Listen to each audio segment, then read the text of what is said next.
நம்ம ஸ்ரீலங்காவில் உண்மைக்கும் வாழ்கிறதுக்காக வேலை செய்கிறோமா இல்லைனா வேலை செய்கிறதுக்காக வாழ்கிறோமா? எனக்கு இந்தியாவில் வந்து ஒர்க்கிங் கல்ச்சர் எப்படின்னு தெரியல, இந்த ஒர்க் லைஃப் பேலன்ஸ்னு சொல்கிறாங்களே அது இருக்கான்னு தெரியல. ஆனால் ஸ்ரீலங்காவில் கார்ப்பரேட் சிஸ்டமில் சுத்தமாக இல்லை. நிஜமாக ஒரு பாயிண்ட்டுக்கு மேலே எல்லாருக்குமே ஒரு எக்ஸைட்மெண்ட் இருக்கும். ஒரு நல்ல ஒரு டிகிரி ஒன்று வாங்கிட்டோம், ஒரு நல்ல ஒரு வேலை ஒன்று கிடச்சிருச்சு, இனிமேல் லைஃப் ரொம்ப ஜாலியாக இருக்கும், இனிமேல் செட்டில்டான ஒரு லைஃப், கம்ஃபர்டபுளான லைஃப் அப்படிங்கிற ஒரு நிறைய எதிர்பார்ப்புக்கு மத்தியில் ஏதோ ஒரு கம்பெனிக்கு, ஒரு கார்ப்பரேட் கம்பெனிக்கு, ஒரு ப்ரைவேட் கம்பெனிக்கு வேலைக்கு போகிறோம். ஆனால் ஒரு பாயிண்ட்டுக்கு மேலே நம்ம வாழ்க்கையே வெறுக்க ஆரம்பிச்சிருது. ஏன்னா அந்த ஒர்க்கிங் லைஃப், அந்த ஒர்க் கல்ச்சர் வந்து நமக்கு அந்த மாதிரி இருக்குது. என் ஃப்ரெண்டு ஒருத்தன் என்கிட்ட நான் பேசிக்கிட்டு இருந்தேன். இப்போ ரொம்ப நெருங்கிய நண்பன், பேர் சொல்ல விரும்பலை. அவன் ஒரு கம்பெனியில் ரொம்ப நாளாக வேலை செஞ்சுக்கிட்டு இருந்தான். இப்போ வந்து அவன் ஸ்ட்ரெஸ் தாங்க இல்லாமல் சைக்காட்ரிஸ்ட் டாக்டரை மீட் பண்ணுறான், ட்ரீட்மெண்ட் எடுத்துக்கிறான், மருந்து எடுத்துக்கிறான். அந்த கம்பெனியில் அவ்வளோ நாள் வேலை செஞ்சான்.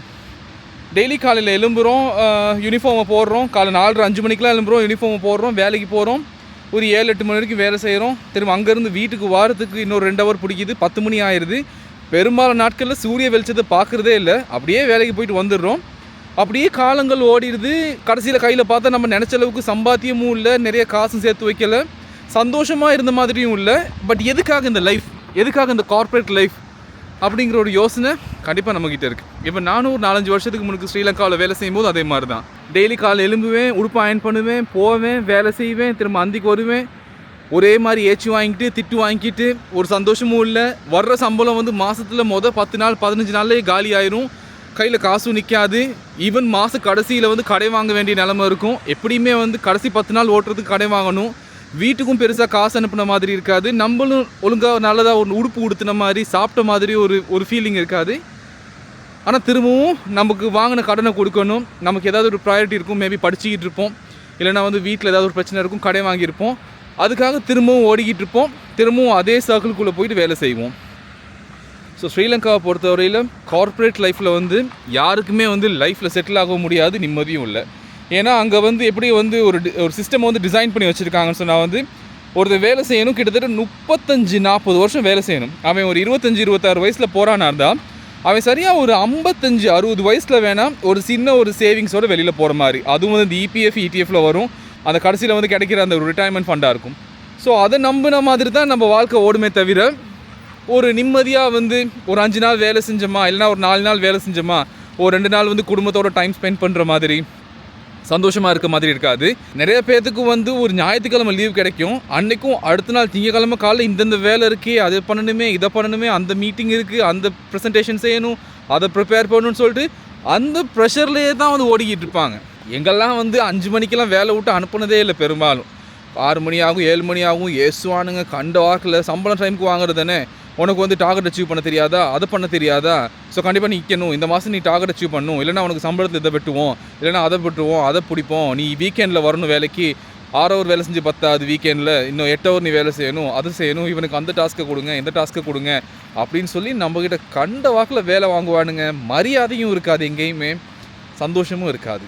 இது வந்து எப்படி மாறும்னு தெரியல. ஏன் அப்படின்னா வந்து நம்மளோட சிஸ்டமே அந்த மாதிரி தான் டிசைன் பண்ணியிருக்கானுங்க, எஸ்பெஷலி ஸ்ரீலங்காவில். இந்தியாவில் எனக்கு எந்த மாதிரி சரியாக தெரியல, ஆனால் ஸ்ரீலங்காவில் அப்படி தான். நம்ம மக்கள் ரொம்ப பாவம். நிறையா கனவுகளுக்கு மத்தியில், நிறைய எதிர்பார்ப்புகளுக்கு மத்தியில் நிறைய செலவழிச்சு, இன்னொரு பக்கம் என்ன விஷயம்னா வந்து ஒரு டிகிரிக்கு வந்து கிட்டத்தட்ட 35-40 லட்ச ரூபாய்க்கு மேலே செலவழிக்கிறோம்.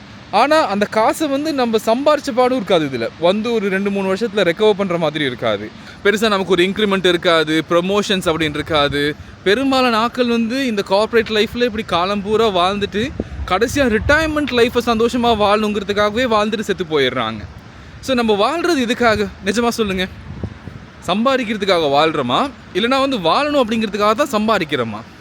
அது மட்டும் இல்லாமல் என்றைக்குமே வேலைக்கும் நமக்கு நிரந்தரம் இல்லை. இன்னொரு பக்கம் எப்படின்னா வந்து ஏதாவது ஒரு பிரச்சனை வந்துருச்சு. இப்போ வந்து இந்த க்ரைசிஸ் வந்துச்சு ஸ்ரீலங்காவில் கிட்டத்தில். ஈவன் இப்போ இந்த பெட்ரோல் பிரச்சனை போகுதுன்னு எல்லா இடங்கள்லையும். அப்போ கூட வந்து இப்போ என் தம்பியோட கம்பெனிலலாம் வந்து புதுசாக ரெக்ரூட் பண்ண நிறைய பேரை வந்து விளக்கிறதுக்கு சொல்லி பேசிக்கிட்டு இருக்காங்க, டிஸ்கஷன்ஸ்லாம் போய்கிட்டு இருக்கான். ஸோ நமக்கு அந்த வேலை கூட நிரந்தரம் இல்லை. இந்த மாதிரி ஏதாவது நடக்கும்போது உடனே நம்மளை வேலையை விட்டு வேறு தூக்கிடுறானுங்க. யாரா அவனுங்க இந்த சிஸ்டத்தை எப்படி டிசைன் பண்ணி வச்சுருக்கீங்க? பணக்காரன் நல்லா பணக்காரக்கவே நல்லா சம்பாதிக்கிறான், அவன் நல்லா வேணுங்கிற அளவுக்கு சம்பாதிக்கிறான். கீழே இருக்கவே இன்னும் கீழே இருக்கான். அந்த நடுவில் இருக்கவன் வந்து மேலேயும் போக இல்லாமல் கீழேயும் போக இல்லாமல் 2 கட்டத்தனமாக மாட்டிக்கு நடுவில் எவ்வளோ பெரிய ஒரு அக்கப்போர் இது. அது வந்து எப்படின்னா வந்து இப்போ தன்மானம், மானம், சுயமரியாதை அதெல்லாம் எப்படியுமே ஒன்றுமே இருக்காது நமக்கு கார்ப்பரேட் கம்பெனியில் போனால். அந்தளவுக்கு தான் கிழிப்பானுங்க. அது இல்லாமல் நிறைய பேர் வெட்டுன்னு வேறு வெட்டுவானுங்க. யாராவது வந்து இந்த பொஸ்ஸுக்கு கையை நக்கிறவனுங்க, காலை நக்கிறவனுங்க கொஞ்சம் பேர் இருப்பாங்க தானே. அவனுங்க வந்து தெரியாதா, அவங்களுக்கு ஏற்ற மாதிரி வேலை செய்யும்போது நல்லா ஓபி அடிக்கும்போது அவங்களுக்கு வந்து நிறைய ஃபெசிலிட்டிஸ் இருக்கும். இப்போ நம்மளுக்கெல்லாம் வந்து அந்த மாதிரி இன்னொருத்தர் கையை நக்கி காலை நக்கி மேலே வரணும் அப்படிங்கிற இன்டென்ஷனும் இருக்காது. எங்கேயுமே நமக்கு இந்த சுயமரியாதையை விட்டு கொடுத்து வேலை செய்யணுங்கிற எண்ணமும் இருக்காது. அப்படி இருக்கும்போது நம்ம ஒரு விஷயம் தப்பாக பண்ணலையா, என்றைக்குமே நம்ம கீழே பணிஞ்சு போகிற மைண்ட் செட்டும் இருக்காது. ஐயோ நான்லாம் ஸ்ரீலங்காவில் நான் ஒரு 4-5 வருஷத்துக்கு முன்னுக்கு ஒரு கார்ப்பரேட் கம்பெனியில் வேலை செஞ்சேன். அங்கே வந்து எப்படின்னா வந்து டார்கெட் ஓரியன்ட் தான். பயங்கரமான ப்ரெஷர் இருக்கும். சம்டைம்ஸ் வெளியில் போய் ஏதாச்சும் ஒன்று பண்ணி டார்கெட் அச்சீவ் பண்ணு, நீ செஞ்சே ஆகணும், இதை இல்லாட்டி வராது அப்படிம்பானுங்க. உள்ளேயும் வந்து அசிங்கப்படுத்துவானுங்க, எல்லார் முன்னுக்கும் அசிங்கப்படுத்துவானுங்க, கிளின்னு கிழிப்பானுங்க. மீட்டிங்னு கூப்பிட்டு போயிட்டு தெரியும் நம்ம எல்லாமே செஞ்சுருந்தாலும் ப்ராப்பராக நமக்கு கொடுத்த நம்ம பெஸ்ட் எஃபர்ட்டை போட்டு செஞ்சுருந்தாலும் கூட அப்பையும் கிளின்னு கிழிப்பானுங்க. எவ்வளோ மேக்ஸிமம் நம்மளை அசிங்கப்படுத்த முடியுமோ அது எல்லாமே பண்ணுவானுங்க, பயங்கரமாக பண்ணுவானுங்க. பட் நம்மளால் ஒன்றுமே பண்ண முடியாது. ஏன் மாதம் போகிறதா நமக்கு அந்த சம்பளம் வேணும். அந்த சம்பளத்தை நம்பி நம்மளுக்கு ஒரு குடும்பம் இருக்குது, நம்ம நிறையா கடை வாங்கி வச்சுருப்போம், இல்லைன்னா நம்ம வந்து வாடகை வீட்டில் இருப்போம். எப்படியுமே வந்து அதை வாங்கினா தான் நமக்கு சாப்பாடு இருக்கும். அப்படி இருக்கும்போது நமக்கு ஒன்றும் பண்ண முடியாது. ஓகே நீ எவ்வளோ வேணாலும் திட்டுறா, ஓகே பரவாயில்ல வாங்கிக்கோ அப்படின்னு சொல்லிட்டு அப்படியே அது பின்னிக்கே ஓட வேண்டியதாக இருக்கும்.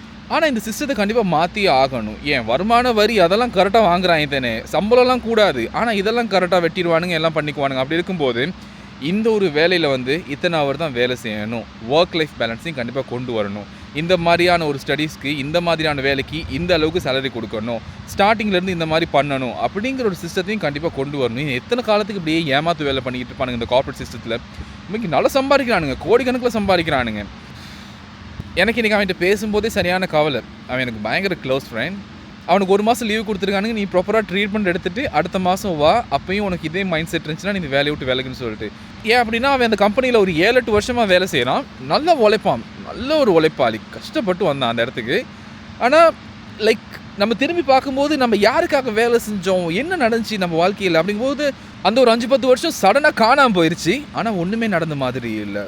நாய்ப்பாடு இல்லையா, 7 நாள் வேலை செய்கிறோம், 10 ஹவர் 12 ஹவருக்கு மேலே வேலை செய்கிறோம், ஆனால் மரியாதையும் கிடைக்கிறது இல்லை, சரியான சம்பளமும் இல்லை, நிம்மதியான வாழ்க்கையும் இல்லை, சரியான நமக்கு சலுகைகளும் இல்லை. அப்படி இருக்கும்போது லைக் எதுக்கு இந்த வாழ்க்கை அப்படிங்கிற ஒரு பாயிண்டில் நமக்கு ஒரு வெறுப்பு வரலையா?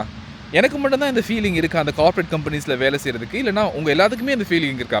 கண்டிப்பாக எல்லாத்துக்குமே வந்து ஒரு பிரச்சனைனால வேறு வழியில் செஞ்சு தான் ஆகணும். பட் இருந்தாலுமே கூட லைக் இந்த சகிப்புத்தன்மை எவ்வளோ நாளைக்கு, சாகிற வரைக்குமா, இல்லை நான் வந்து வேறு வழி இல்லைன்ட்டு போய் தான் ஆகணுமா? இந்த கார்ப்பரேட் கம்பெனியில் வேலை செய்கிறவங்களும் இந்த மாதிரி தான் ஃபீல் பண்ணுறீங்களா அப்படிங்கிற உங்களோட தாட்டையும் கீழே மறக்காமல் கொடுங்க காய்ஸ். அண்ட் இந்த வீடியோ பிடிச்சிருந்துச்சுன்னா சப்ஸ்கிரைப் பண்ணுங்கள். See you.